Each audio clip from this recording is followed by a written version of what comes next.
பாருங்க காய்ஸ், ஒரு Penney voice ஒரு ஒரு பையனை கொன்னுக்கிட்டு இருக்கு. பாருங்க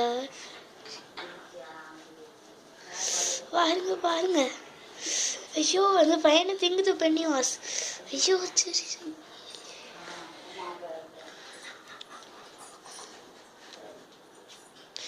பாருங்க காய்ஸ், இந்த பென்னி வாய்ஸை போட்டு கொடுமைப்படுத்தி கொள்ளுது.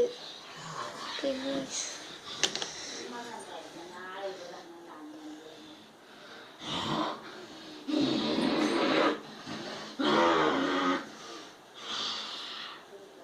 பாருங்க காய்ஸ், எப்படி கடிச்சு கடிச்சு திங்கிறேன் பாருங்க. எந்திரிச்சிட்டு